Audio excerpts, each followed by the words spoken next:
Thank you, Mayor London Breed, for joining us this evening. So, as you know, this is our Revitalize Downtown San Francisco Public Forum. We're so happy to have you join us. We were just talking just really briefly about how the importance of downtown San Francisco, which feels a little removed from here, but it's really important as an economic driver for our city and impacts the city services. So without further ado, I just want to thank you for coming, and I'll let you take it from here. All right. Well, Do you want to sit or sit? yeah, I'm gonna sit. I'm gonna relax. I just want to this thing. All right, let me see. Am I on here? Look, we got a whole panel of people. You know, it's interesting because I run around a lot and I'm going from one neighborhood to one business to one event, and it's great to be here. It's great to be here in Noe Valley. This is like one of my favorite neighborhoods in San Francisco. Don't tell the rest of my kids. You know, you don't supposed to have a favorite, but I do. So we're talking about downtown revitalization, and I just left a reception downtown to talk about APEC, the Asian Pacific Economic Collaborative. And that is coming to San Francisco in November. What does that mean? Well, we have not hosted an international event of this magnitude in San Francisco since 1945, when the United Nations was established. 21 heads of state, over 400 foreign press, 1,200 CEOs, their staff, their security, their folks. It'll be roughly 50,000 people, and events all over San Francisco. And what does that mean? It's about the economy. It's about trying to develop relationships, investments, opportunities, and ways that we can, I think, get a real jump start to San Francisco in a completely different way. The president will be here along with other leaders, and hopefully we'll see a international friendship develop as a result between the head of China and the United States happen right here in San Francisco. But more importantly, the city, I think, is at a new place that we've been before. Things have ebbed and flowed where we've seen .com bust and .com booms and challenges after earthquakes and pandemics and other things, and the city has really come out of those challenges different but also better. One of the things that I talked about in my State of the City address was just how right before the gold rush, this ship, the Niantic, was a ship that was a cargo ship destined for China. And because of the gold rush and because so many people wanted to come to San Francisco, it heard about a number of passengers in Panama, and so completely transformed the ship into a passenger ship and went to Panama and brought people to San Francisco and decided, we're gonna stay here and we're gonna transform the ship into a place for storage for trunks, so that as people start to build their wealth through the gold rush, we will be right here. Eventually it became a hotel. And because of the fire and the earthquake of 1906, it was toppled, and they decided, this was the finest hotel in San Francisco. We're gonna rebuild and we're gonna keep going and we're not gonna give up. And where the Niantic docked is exactly where the Transamerica Pyramid Building is now. That is $1 billion investment in San Francisco with over 80% occupancy. It's being completely remodeled, and not to mention the entire area where the redwood forest is, these amazing redwood trees. There's gonna be restaurants and places for people to enjoy when they come to the Transamerican Pyramid Building. Now, the Niantic hasn't gone anywhere. It still exists. And it's actually located in the Ferry Building in San Francisco, and they are the makers of Pokemon Go. So why is that important when we talk about economic development in San Francisco? It's important because we need to be reminded of the past. We need to be reminded as to why San Francisco is a resilient city and why time and time again through challenges we've seen our city reinvent itself differently and become something better. Our motto is gold and peace and iron and war.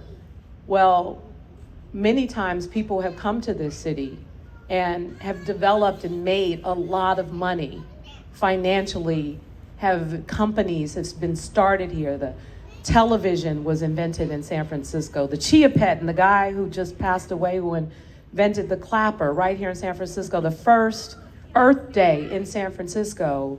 Summer of all these things happen in San Francisco. People generate their wealth in this city with these various companies that were established here, like Bank of America and other places. And right now, we're in a fight.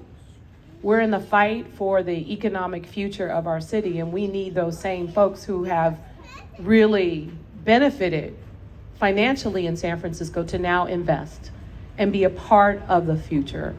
And so those are the kinds of conversations and things that we are having now with the business community, and places like Deloitte and Gensler and Salesforce and others have said we are not going anywhere. Ripple and Gladstone and just technology companies that are really changing the world right here in San Francisco. The top 20 AI companies in the world, 16 are in the Bay Area and 11 right here in San Francisco.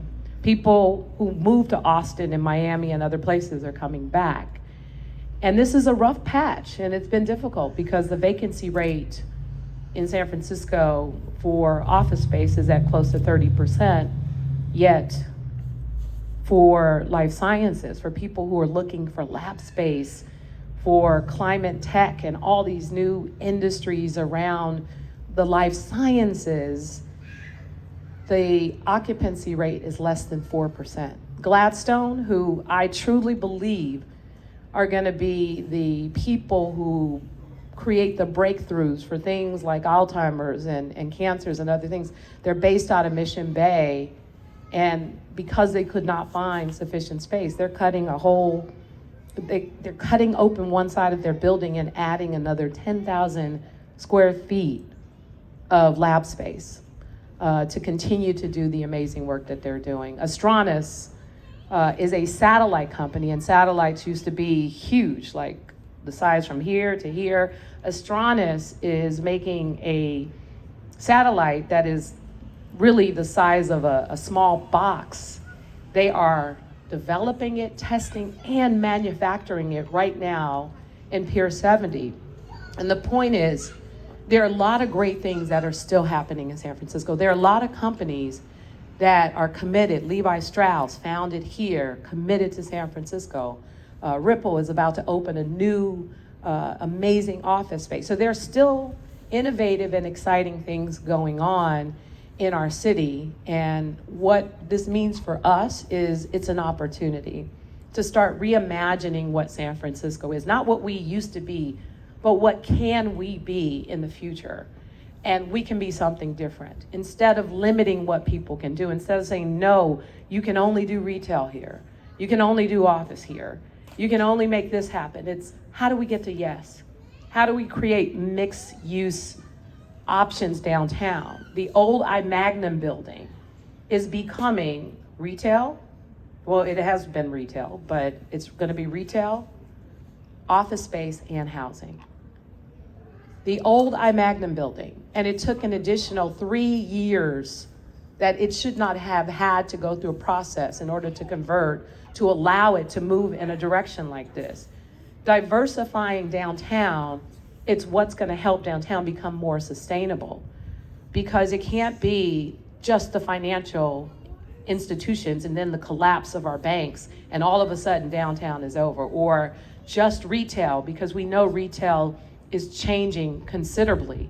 So how do we start to create opportunities and create mixed use and blend more things that are going on in our city?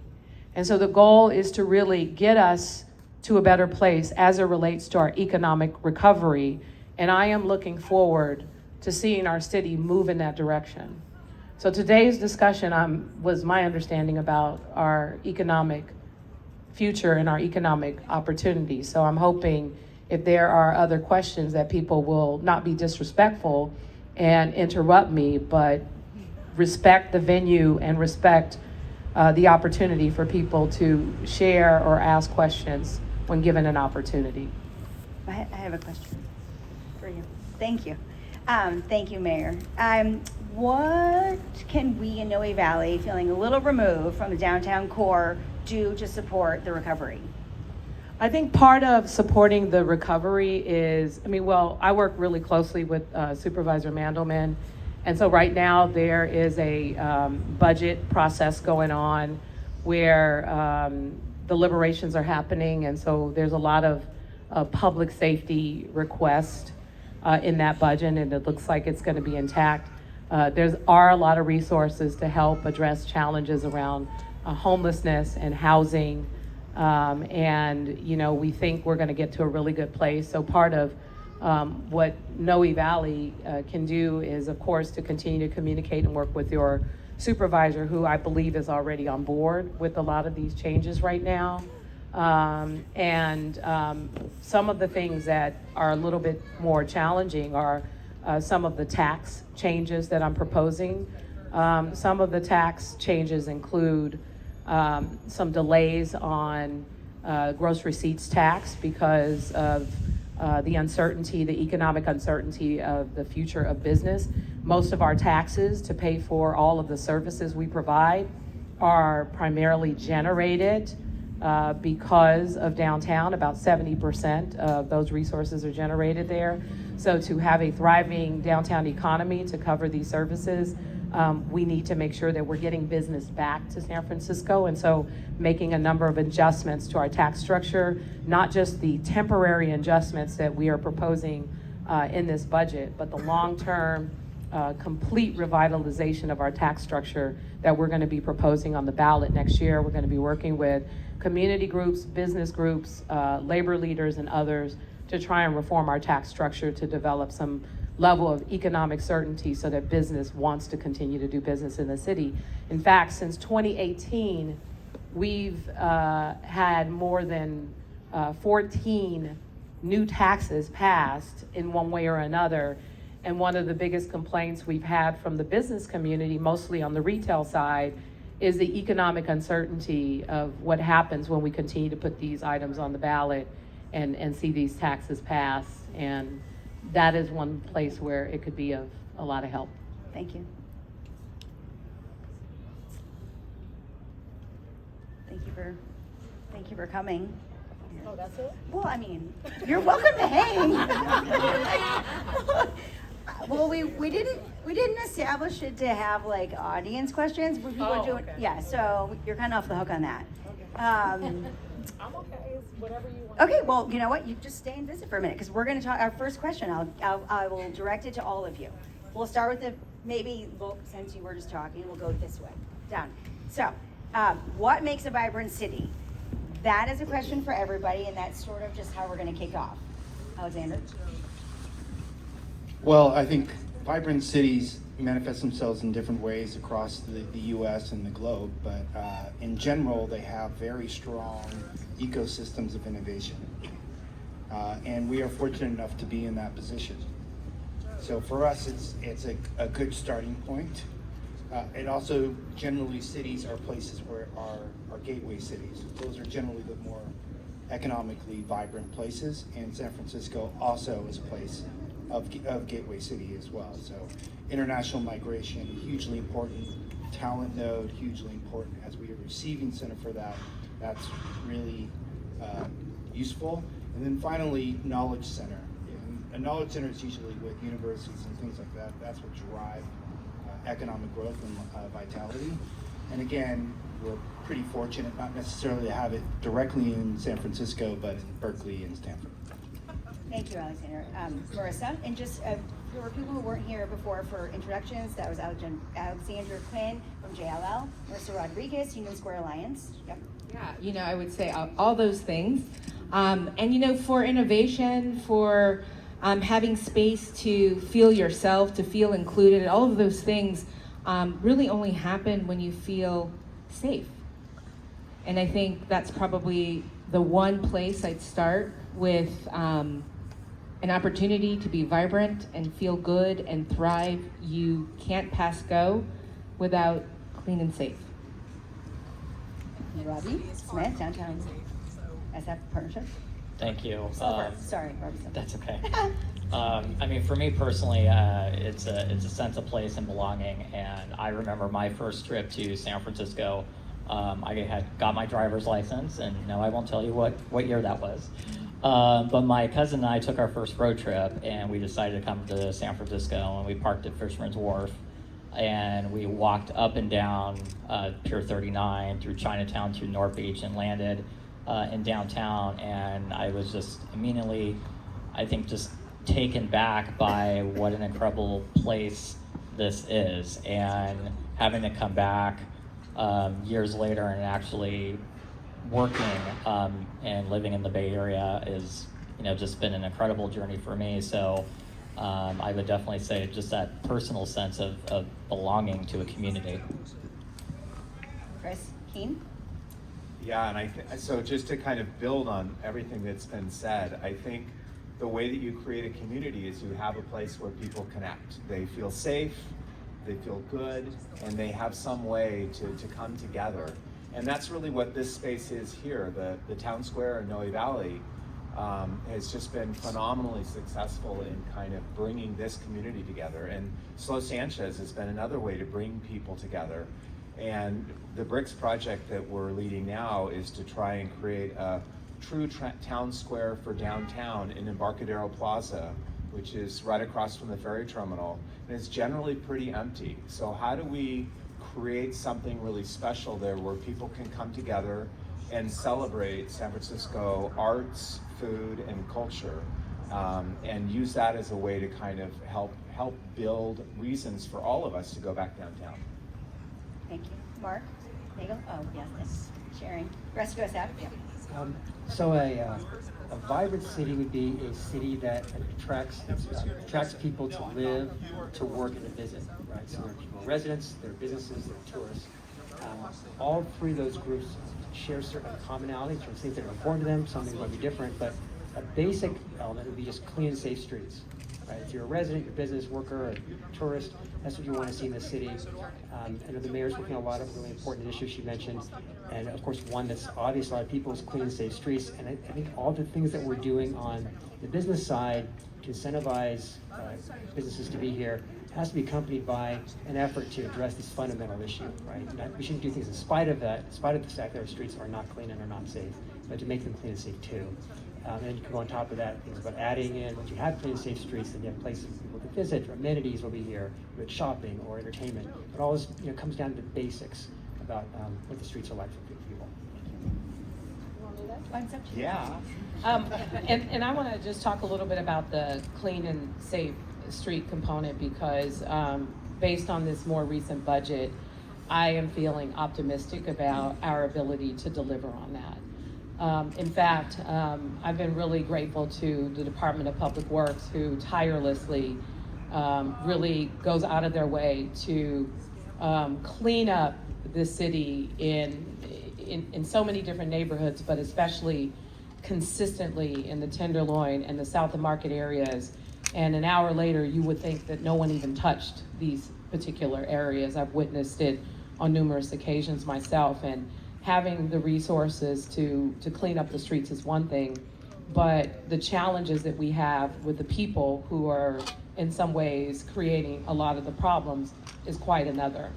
It's really why our public safety budget is so robust. It's not just police officers, it's also retired police officers for ambassadors. It's some of our various ambassadors, including this incredible program called Urban Alchemy, and they spend a lot of time, they are people who have had struggles with addiction and the criminal justice system themselves, and they are the ones out there being the eyes and ears on the streets and helping us to address many of the issues that we face in that particular area. They're downtown ambassadors, they're Union Square ambassadors, and the goal is, we have to make sure when people who live here, people who work here, people who visit, tourists who come, that they do have a good experience, because at the end of the day, we would never be able to pay for all of the services, by the way, the city provides to help address the challenges with our homelessness and other issues if we don't get a handle on the conditions in our streets, where people who visit San Francisco, the tourists who spend the money that generate the taxes necessary, and the businesses who want to be here, that economic engine has to exist for the purposes of helping us to pay for a lot of these services. And my hope is not just through our budget, but also some of the other work that we're doing with the governor, the California Highway Patrol, the National Guard, and also the Drug Enforcement Agency from the federal government and U.S. Attorney's Office, that increase in capacity will help us to address a very serious challenge around public safety in our downtown area. And I'm looking forward to seeing, hopefully, in the next couple of months, even more results from these efforts. That's a very nice layup for my question. Next, so thank you. Marisa, I had a question for you about helping to put Westfield woes sort of into perspective, because that was one of the supposed reasons why Westfield was like handing over the keys, or Nordstrom was leaving, was the public safety issue and the misery on the street. So I was hoping you could address that. Yeah, well, thank you. First, I'm really curious how many of us have been going downtown shopping lately. My whole life, born and raised here. How about tourists make the fucking city? Get out of here. And I will say that's not very many of us. It certainly takes consumers to keep business afloat, and we know that, especially if we own small business. And so our community downtown misses you. They want to see you. And we're so lucky. We have such a beautiful city. A center square, the crown jewel, which is Union Square, surrounded by historic buildings, and the gateway to our city with the cable car that goes up and down, and it's so charming and it's so beautiful, and we're so lucky to have it here. But we risk losing it. And we need to, as San Franciscans, really cherish it and support it, and go down and visit our stores. And it's where we celebrate life's most amazing moments. As a native myself, it's where I bought my prom dress, right? It's where you go to high tea on Mother's Day. It's where you celebrate the holidays. It's where you bring visitors who are here in town and want to see something spectacular. And right now it needs everyone's love and support. I think, the challenges on our streets are real. We know that. And it does make for a difficult environment, as I mentioned earlier, to thrive. And, when you think, a lot of people don't realize this, but about 70% of our city goes to work downtown. And many of us come down and we don't always feel so safe, or, things are happening, and we really just need that support. And another important part of this is the fact that 75% of our GDP, the money that goes into supporting our city services to make sure that we have all that we need, from the cleaning that the mayor talked about in our communities that's so desperately needed, to our police department, to all our city services, is really generated by our downtown. And Union Square is part of that. And so, in good years, we were hovering somewhere around 4 to 5% vacancy. And maybe during a dot-com bust, something around, or an earthquake, something around 15. We're looking closer to 30% right now. That's a big deal. And that's a number of things, a number of issues kind of converging. I would say the first would be the pandemic. Unprecedented times, we shuttered. We shut down business. Union Square is a visitor destination. Like I said, it's where we go to celebrate life's moments. When it closes, and it closes to international travel, and it closes to national travel, and it closes to all of us, it dies, because it cannot pivot the way a traditional neighborhood might. When businesses need to set up parklets, there's no one there to enjoy them. And so a lot of our businesses, and certainly our small businesses, suffered during that time. The hotels suffered the most. And they've been hanging on by a thread. And again, a good number of our San Franciscans work and really depend on, for their livelihoods, on the service sector. which we have in Union Square. And so that I would say would be the first. Second, I would say clean and safe. That is the next challenge. And then all of us choosing to go, I don't know, Palo Alto, Corte Madera, you're all guilty of it, I see it in your eyes. Walnut Creek, come back downtown. We need you as a city. This is how we bring our engine back. And there's so many opportunities. I'm telling you, it won't be long. We will be back. And now's the time to get in. Because when we're hovering again around 4 or 5%, which I know we will, it is too beautiful of a city. It's too amazing a place.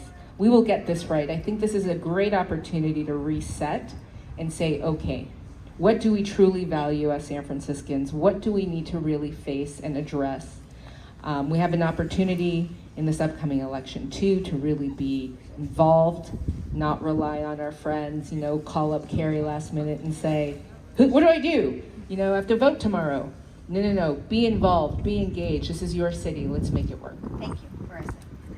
As a follow-up, I would like to call on Alexander to say, this vacancy number is high that we're talking about, but why the intense focus on San Francisco? I mean, Philly, Chicago, several cities are in the same situation, part one, part two.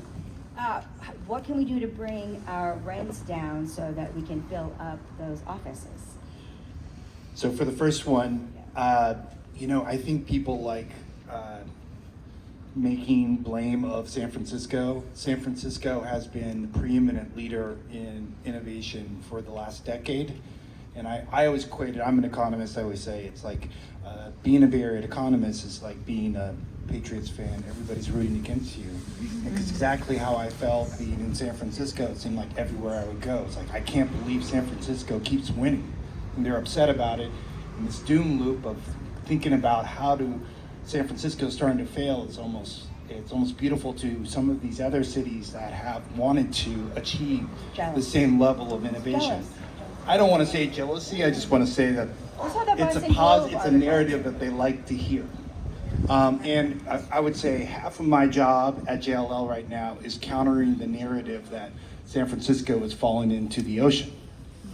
So, that's the big issue. In terms of downtown, the other reason is that our vacancy prior to the pandemic was 5%. It's now 28%. The availability rate is 31%, so we'll get probably to around 31%. But the point is, that's a massive swing, and San Francisco used to have the lowest vacancy rate in all of the US of any major market. Now it has the highest vacancy rate in the US. So that is a massive swing, and it's not driven by a huge exodus of employees or businesses. What you would look at, if you look at the unemployment rate, which I'm sure the mayor could tell you, it's 3.3% right now. You know what it was prior to the pandemic? 2.7%. So it's not the economy that shifted, it's the fact that we love working in our pajamas. And that has changed our behavior, and the demand to be in the office has resulted in significantly less. If you look at security badge swipe data, we're about 50% of where we were pre-pandemic levels. Thank you.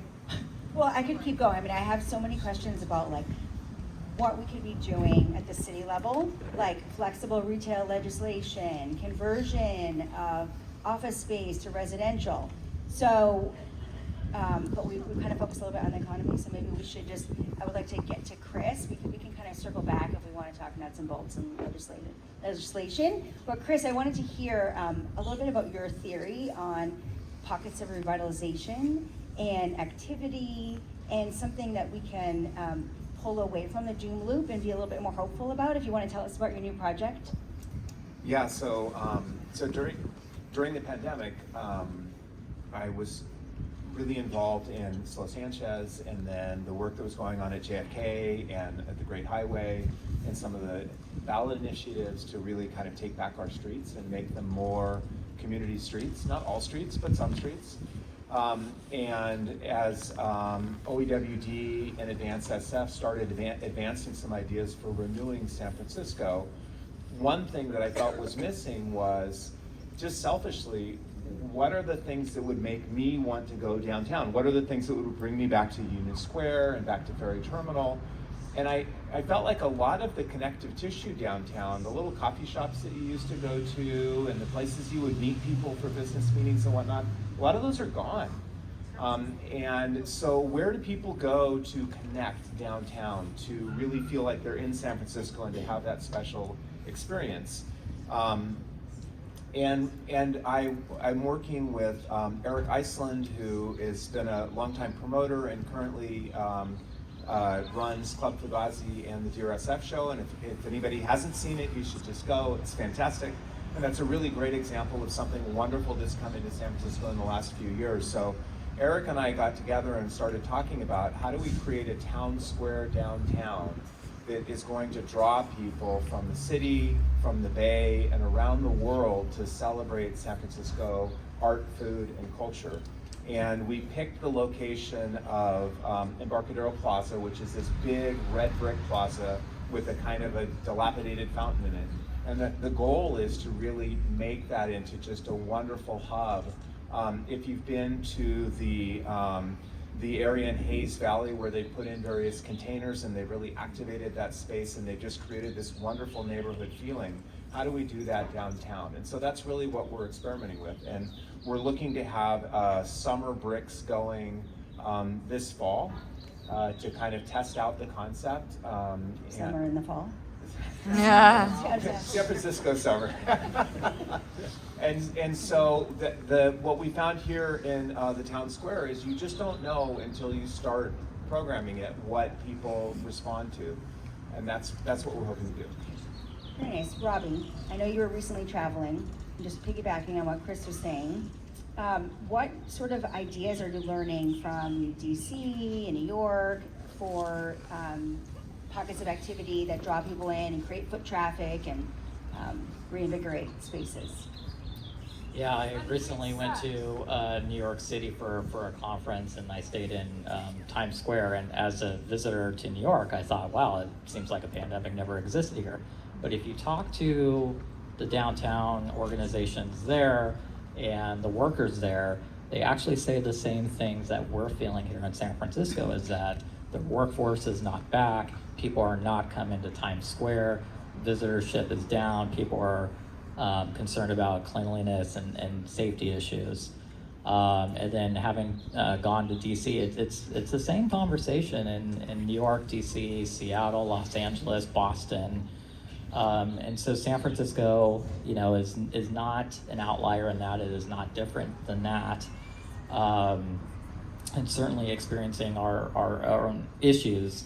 And to kind of piggyback, what Chris is talking about, I mean, we're all just trying to create, just a sense of place for people to come downtown. And before this talk tonight, I actually took Muni, came up about an hour and a half beforehand, grabbed French fries and a red snapper next door, walked around the area, and it's like, if downtown felt like Noe Valley, wouldn't that be an incredible feeling? Yay! We can cheer for that. And I would love to live here, but so we're in the process, like Chris is trying to create new public spaces. We're trying to bring new events and activations downtown as well. Thank you. And I just wanted to take this moment to thank the mayor for coming and being a part of our panel.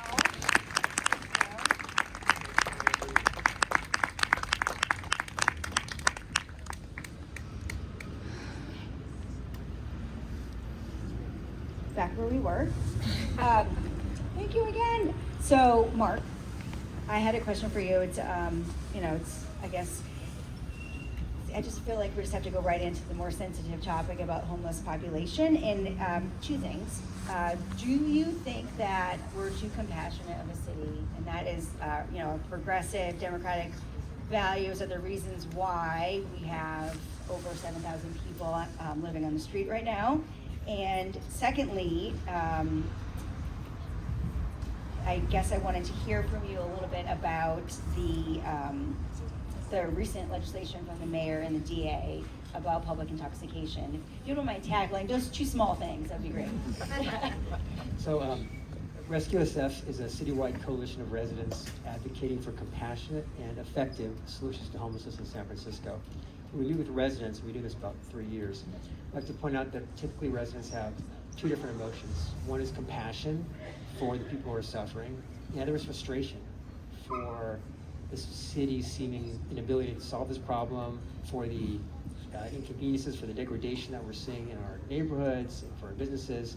And what we tell people is, you don't have to choose a lane. You don't have to pick. You can feel both at the same time. That's okay. It's okay to feel compassion for people and also to be frustrated that things aren't better and getting better.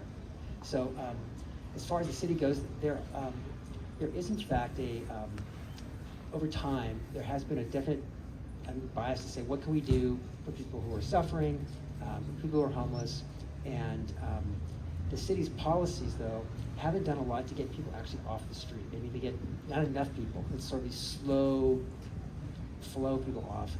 And I don't find it very compassionate to leave people on the street. And it's sort of the city policy that we only put people into permanent housing and not shelter. And so what we say is, look, if that's the issue, then rapidly expand shelter and get people off the street. If you ask somebody who's homeless, maybe they like to wait another 5 years for maybe get housing or get off the street now, they're going to still like to get off the street. And there's good shelter and bad shelter. We can talk about different kinds of shelter, but we should get people off the street. That's compassionate. That's going to be people there. On the other question about... Well, I mean, since it was just this past week announced, it was like 5 strikes were reduced to 2 strikes, and it's sort of on people's minds is that the out of control behavior is separate from but related to people living on the street. So I was just curious, what your thoughts were about that legislation. The change of policy at the DA's office? Oh, well, just in general about the public's intoxication law, yeah. Yeah, so there are laws against disorderly conduct, public intoxication, against defacing property, against blocking sidewalks. All those laws are there, and they're not being enforced in the city. And there's a way to be compassionate to people who are suffering, but also to be respectful of everybody else which are living at the same time. And so it's finding that balance, right? How do we make sure that people who are here want to enjoy their neighborhoods and have a safe place to walk, clean streets, can do that. And it's not a selfish thing to say that. This is about downtown revitalization, as we said, right? We need to think about the residents, businesses, and tourists, and it is a fact that people are fleeing San Francisco, and one of the reasons is because the streets are not clean and safe.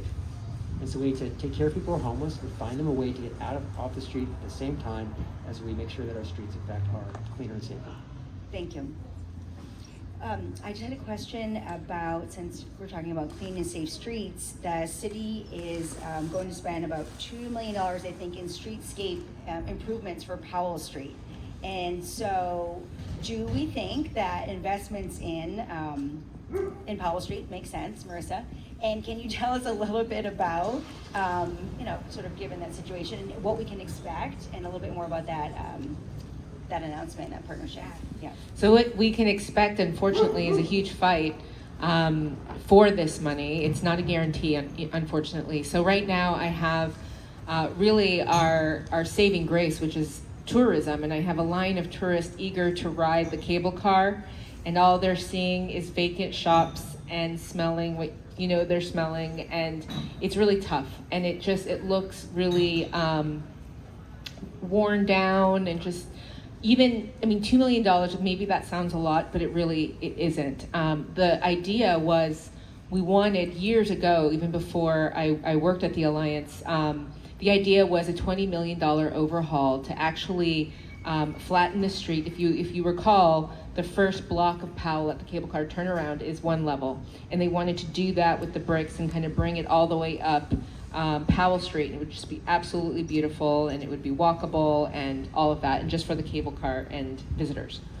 Unfortunately, the pandemic hit, the money disappeared, and then we were rolled into the bond, the MTA bond, to try to do this. Of course, the first bond in the history of MTA bonds not to pass, so that went away. And so now it's just been this fight to claw back just a little bit of money to help spruce it up. And I think it will basically allow for a fresh coat of paint, a new parklet. Ours is currently past its useful life, and maybe some lighting. So we're really hopeful because we think it needs it. We really want to continue to attract visitors to San Francisco. Over 50% stay in Union Square when they do visit. This is what they get to see, the first window into our beautiful city. We want to make a good first impression. Very nice. I do have an audience question that I'm going to just segue over to. So the person wrote, I go downtown for shopping, theater, and was recently in New York, Philly, and let's see if I'm getting this correct. The theaters in San Francisco, the Golden 8, the Orpheum are surrounded by misery. Theater in New York feels miles safer. Furthermore, where is the vibrant nightlife in San Francisco? Downtown New York is filled with people at night. How do we activate our city at night? Is this a Robbie question? I feel like it might be. Sure, I can start. Well, so I represent the downtown financial district, and when you think of going downtown Vidi after 5 p.m., yeah, you don't. It's unheard of, right? So during the pandemic, we wanted to try a new type of activation to see if we can bring people to the downtown core after 5 p.m. And so during the holidays, we hosted an event called RescueSF, and it actually became the largest holiday projection mapping event in the United States. Thank you for coming. Where we projected light shows on 4 buildings. And in the first year, for the 10-night activation, we had 36,000 people, so not too bad. And then we brought it back this last December in 22, and despite all the rain we had 51,000 people. And my team and I, we were out every single night, and just the amount of kids and strollers and dogs was just astonishing. So for us, it was a big test case, and to prove if you provide reasons to come downtown, especially at night in a clean and safe environment that's vibrant and full of arts and culture, people will come downtown. So how do we do this? Not just during the holidays, not for a projection light show, but actually on a small business level. You see areas in Nashville and Austin that are booming right now because their nightlife is widely known throughout the United States and a huge destination. Could downtown San Francisco be that spot? Absolutely. And we have 150,000 square feet of vacant spaces on the ground floor to try that in. And very few neighbors to complain. And I think to your point, I think the question really is, the theater district is in a very difficult area for our city right now. And I think what we have to really be honest about, and I appreciate the comments from RescueSF, is when the mayor takes that leap of faith and says, I'm going to disrupt this, we have to support her. That it is hard, and then to your point, kind of that tension, right, between, is it the right thing to go after the addicts? Is it the right thing to go after, well, certainly the right thing to go after the dealers. I think we all can agree on that. But that is such a complex challenge for our city. That's another panel. We'll invite the DA's office to talk about that. A completely difficult challenge, but we do have to make it uncomfortable to engage in these behaviors on our streets. Otherwise, we can't enjoy them, and we can't go to the theater and feel safe, and we can't do these things because it's a challenge. And you're not seeing that because in these other cities, that proximity, that's not happening. Were you going to say something? Yeah, I would actually appreciate the thought there. I want to just give a little more support to that. We were very involved in the Tenderloin Emergency Initiative. As you recall, in December 2021, the mayor declared emergency in the Tenderloin, and that allowed her to put in a lot of resources, and we followed what was going on there. Remember, we had a conversation with an official at the Department of Public Works. The mayor mentioned DPW and the work they do, and they were clearing out amazing quantities of garbage every day, and they were power washing sidewalks and streets, and the next day it'd be filthy. Right? So the mayor was saying it's clean, but next day it was actually filthy in the Tenderloin. And this official from DPW said this because nothing's going to change until we actually end the open air drug markets, and drug use, the drug dealers, and the street sleeping, because those folks come back at night on the same streets, and the next morning it's filthy again. And the problem that we have learned about, and looking at how the city deals with homelessness and other street conditions, is it tends to manage these problems, right? Sort of trying to treat symptoms instead of actually getting to the root of the problem. And our observation based on what we saw in the Tenderloin, we apply that to downtown, is the city's got to really get serious about ensuring that we end the open air drug markets and we end the street sleeping. Otherwise, we're not really going to get the clean and safe streets that people need to have the revitalization. Thank you. I'm going to pivot slightly, just a little bit. So if we imagined a street that was filled with vibrancy and people walking, and it wasn't just a nightlife, it was during the day too, and they wanted to walk to home, and they live in downtown San Francisco, I would like Alexander to tell me how that would happen and how we could convert some of the empty office space, commercial space, into new homes. Yeah, that's a tough one. It's 25 million square feet, actually slightly more than that is vacant right now. So you've got, we looked at a lot of the supply. Gensler, I don't know if you know who that is, it's an architecture firm. They looked at a number of buildings and said, which ones are suitable for conversion to residential? And there weren't that many. The problem is the depth of a lot of office buildings are such that you can't actually put a residential unit in it unless you put a core, you break a core right down the middle for glass on the side. So you need to have operable windows. So we estimated somewhere around 5%. So 5% of 85 million is not, that's the total inventory of office, is not a small number. That's 4 million square feet. But in terms of solving the housing market, housing crisis, or alternatively solving the office vacancy crisis, it's likely to not move the needle enough. We think it can in certain areas, and we are seeing certain buildings, prior to the pandemic, price for an office building would have been around $1,000 per square foot. There's a recent deal that you saw in the press, around $250 a square foot, so that's a 25% discount. We think that some of that allows for some residential conversions. The other thing the mayor didn't talk about, but would probably want to talk about, is the fact that they're going to choose to reduce the affordable housing requirement from 22% to 15%, and that actually moves the needle to make it more feasible to do those conversions.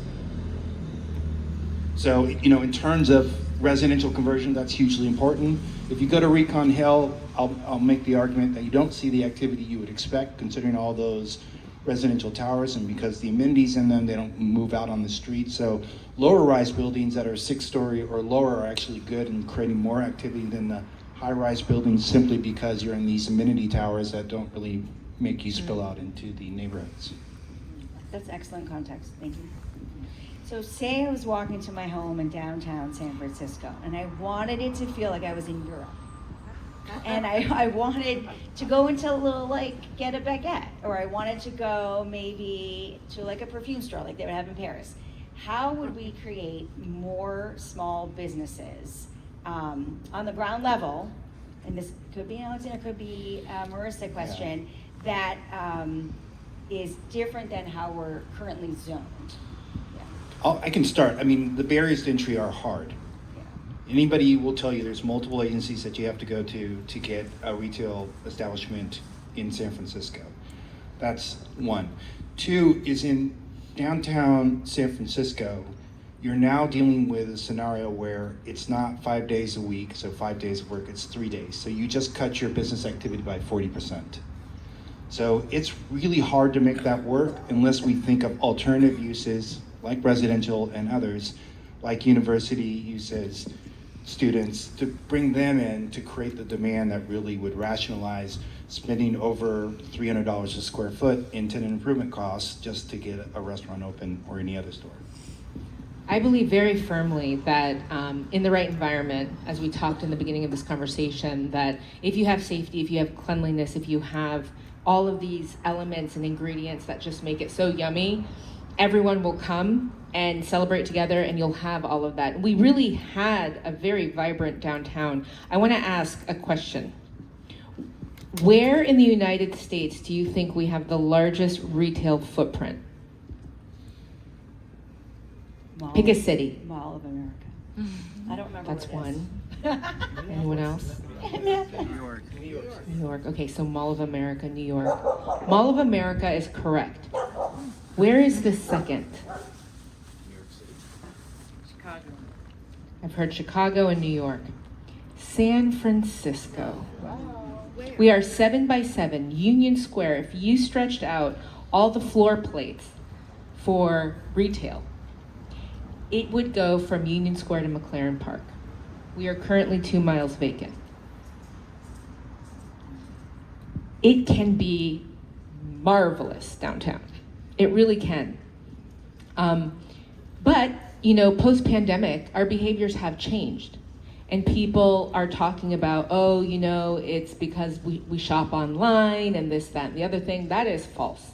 Actually, I would say about 4 to 5% of the market share has been taken online, and that's really your big comforter that you don't want to schlep downtown. It's your mixer and maybe some soap and socks. Okay, the rest of it you want to touch, you want to experience, and while you're doing it, you want to get a pedicure, and while you're doing that, you want to watch a show, and while you're doing that, experiential has become the great thing. So in order to do that, we needed flexibility, and as we were thinking about how we as Union Square were going to come out of the pandemic, we had to think outside the box, and we had to think about ways to use the space differently. We are C3R, so we were zoned for retail. It had to be 3 levels of retail. In the 1980s, if you'll remember, the big flagship was very exciting. And that's like, oh yes, that's Tiffany's, and oh yes, that's Casual Corner, and whatever it was. But that model has shifted, and our desire for that is not quite the same. We don't necessarily need 3 levels of retail. But up until about a month ago, that was the requirement. So if you wanted to come in and just have a perfumery, you couldn't, because you needed 3 levels of it. And now we don't have to. Now our second floors can be office space, we can have a museum, we can have a school, different uses. So that's exciting. This is an exciting time, and of course I want to thank our mayor and our supervisor, Peskin, for supporting that, because now we have more opportunity. So the flexible retail legislation, I think that's what you're talking about, is related to my my community question here, which I think was just satisfied with your answer. Do we need to change the code to use Westville's space for experience type businesses? Yeah, so thank you for that. And I didn't answer that question that you asked the first time. So Westfield is still open. It's in receivership. This happens, and it usually isn't news, but because, you know, it kind of fits into the narrative right now. So Westfield is still open. The fact that this happened actually has been, for many, a great thing, because the asset was a bit stuck, and we'd like to kind of reimagine the space. And really at this point, the opportunities are endless. You've heard the mayor say, you know, maybe a convention center, you know, a lab, a women's soccer stadium. I think that's amazing. Let's do that, right? And so we're actually looking at the feasibility of what this could be. And I think the ideas are endless.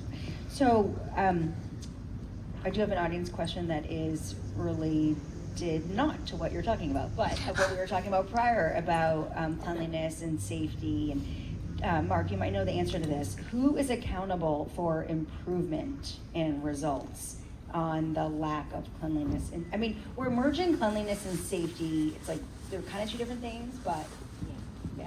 That is such an amazing question, because we started by looking at homelessness very narrowly as this huge problem, crisis, and that's part of the challenge. And that the city actually structurally is really hard to govern. The mayor has a super tough job because accountability is absent in the city.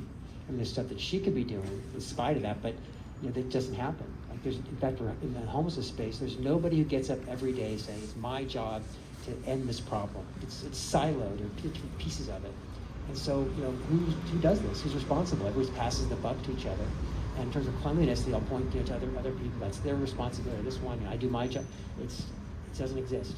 And there are things the city could be doing that we've actually suggested in very great detail and put together a proposal for a pilot on just basic performance management, how well, you know, organizations that are well run do things like set goals and look at data and talk about how things are going. They don't do that. On our website, we actually have a dashboard, you want to check it out, about the Tenderloin Initiative. We had the most detailed analysis of that, and the city never, you know, there were no regular meetings during the Tenderloin Initiative saying, okay, what's the data looking like? How are we doing? Should we improve anything? They never did it. So that is a huge problem for the city. I mean, it's so technical, people just don't pay attention, but that really is a challenge. If we could do just that alone, I'm serious, we'd have huge changes in how effective the city could be.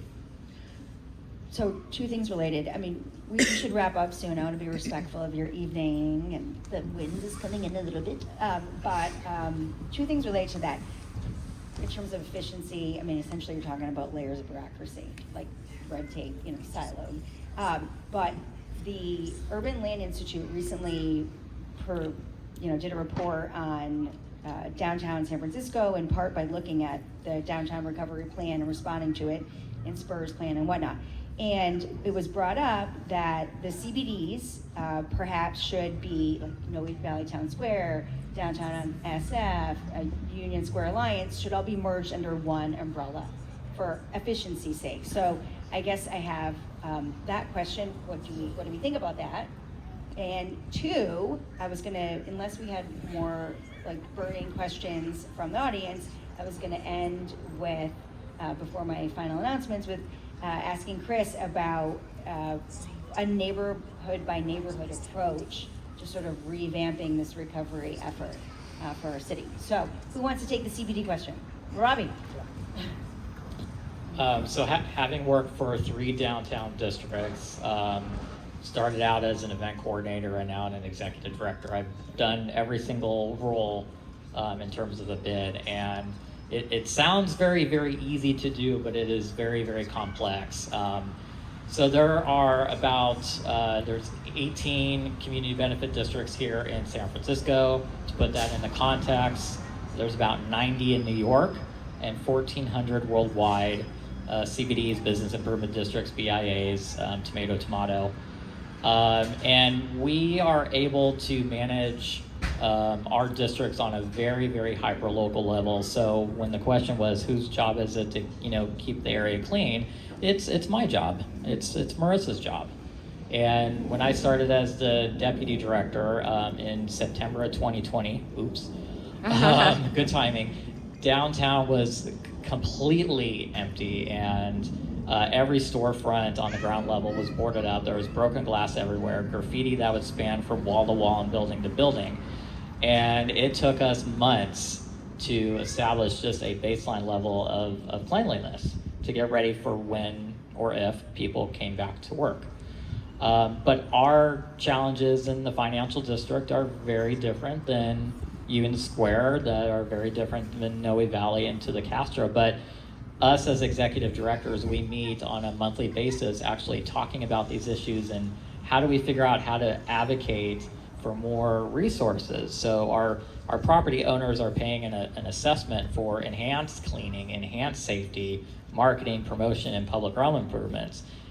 At the end of the day, and by law, we are not replacing city services. The city still has to provide that baseline. And during this pandemic, we were all put to the test. And with inflation and having to pay good wages to ambassadors, that is still a challenge. But for us, that's how we collaborate and trying to manage our placemaking and place management techniques on a very local level is where we find our strength. Yeah, and I would just add, just for clarity, we are not the city. We are nonprofits. Communities essentially say that they're going to pay an assessment above and beyond to get additional services where the city leaves off. And I think we joke sometimes we don't know if the city ever came that day, but that's okay. We're happy to do it, but we are limited in our budgets, right? We wish we can do more, and every day we wish we could do more. But we certainly have, there are limitations. But to answer your question too, and I think it was absolutely spot on, we certainly don't want to add more layers of bureaucracy. That doesn't get us anywhere, but certainly accountability. And I do think in some ways the buck stops with us as well. We vote and we make sure our voices are heard, and we just stay involved and communicate what our feelings are about what it is that we expect, the base level in our communities. I think that's really important.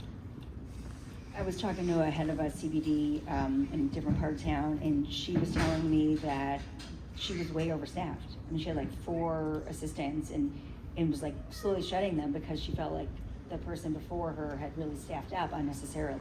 So I agree with you about accountability at all levels, right? I would love more staff. Well, apparently there was a glut in this one. But so Chris, did you want to help us close. I mean, do people have questions? We could keep going, but it's getting a little cold and we're over time, so. Well, I think I would just close. One of the things I love San Francisco. I've been here for a long time. It's a very strange place in just so many different ways. And there are some just fundamental structural problems with our government and accountability, and just the power of what the mayor can and can't do. For example, they basically can't fire anybody, which makes it really hard to have any accountability if you can't fire any of the heads of any of the departments that are supposed to be delivering services. However, we're really run as a set of small villages. It's a better way to think about San Francisco. And each supervisor is effectively the mayor of their village. And then there's kind of a set of shared services, DPW and MTA and others that kind of come through. And as a kind of an individual community activist, it's a little bit of a paradise. So you can really pick just about anything in a community that people want to do, that they like, that you can rally them behind, and you can run it as a little campaign, a little political campaign, which is how we got the town square. It's how we got Slow Sanchez.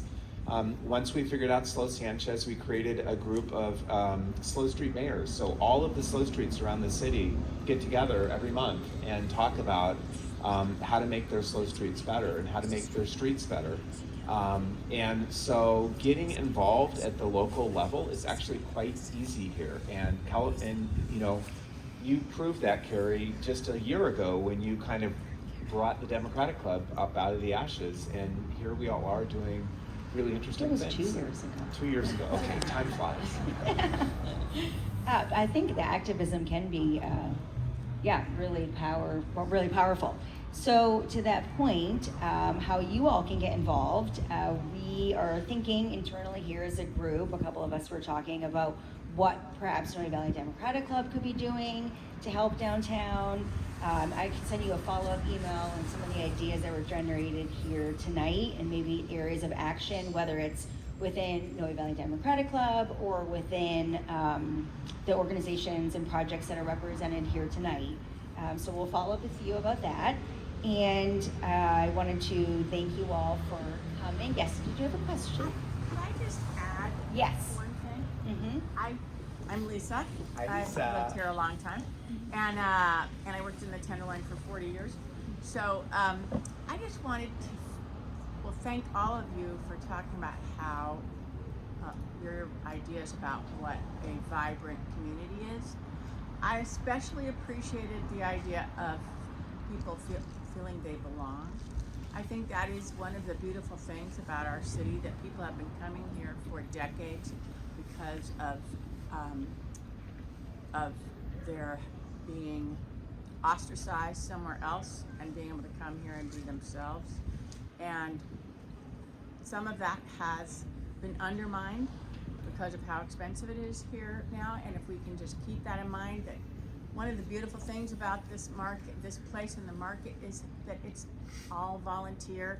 It came out of a social justice issue that I won't bore you all with right now, but and so I just wanted to amplify on how that is one of the beautiful things that we need to protect and foster and nurture, and be careful that we remember that it's not just the economics, but the humanity involved in our city.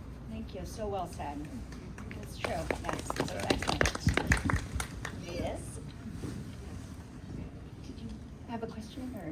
I just want to make a little statement about Noe Valley and the Noe Valley future. Is that allowed? Okay. Well, we're just going to wrap up the panel. Is it about? Can you be really quick? I'll be quick. Okay. I should add to what Lisa said, that her husband was largely responsible for this square. Peter, God rest him. Anyhow, I've lived in Noe Valley for 30 years. I'm a tenant, and I'm very disturbed by what's going on with the various plans of the city.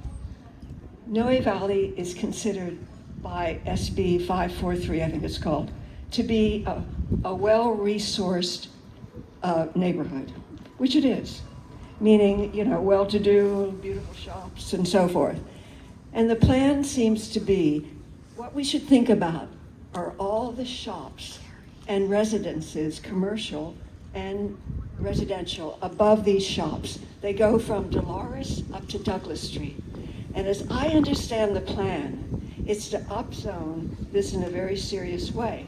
So the question is, what happens to all those people who are living there now, both commercial and small businesses and residents? Okay, So thank you. I think we have to be aware that, I'm glad to hear you talk about beauty. It was wonderful to hear that. But we have to also get on the ball about what could happen to the city with the vast upzoning that it wants to do. There are other ways to do things. Thank you. What is your name again? Kathy Lipscomb. Okay, so let's channel that question in the right avenue, because I think we're just gonna wrap up here, and I don't know if anyone is familiar with that legislation enough to talk about it. And so it might not be you might not get what you want out of this conversation, but we can put a footnote or a bookmark on that and talk about it in the future. Are you a member of Noe Valley Democratic Club? I have been. I'm not presently. You should talk to Colin and I get got her an in. invitation. And then we can talk about that in the future. I mean, Yeah. I'm all for activism, like we were saying, but we're gonna wrap this up. Thank you for your thoughts. Okay, I just like people, I'll give you a leaflet. Thank you. We can put it on that table over there, yeah. Okay, thank you for letting me speak. No worries. So the final bit of business is that Bernoulli Neighbors is having a meeting tomorrow night, I believe. Chris, you're here, right? And with David Chu? It's David Chu's meeting, but he has asked us to postpone. Oh, there we go. Okay, so You're not running it, no. okay, but it will be in Noe. No, he's at the ministry. Okay. So maybe Will you be there, Chris? I will send another email out in the morning clarifying everything. Okay, good to No, know. they asked us to co-sponsor it. Okay, well, I just thought it was a nice order of business. So, all right, thank you. Thank you for coming here tonight. Thank you for participating in our Revitalize Downtown San Francisco Forum. Alexander, Marisa, Robbie, Chris, and Mark. I appreciate you. Thank you. Woo! And the mayor. That was fun. Oh, yeah.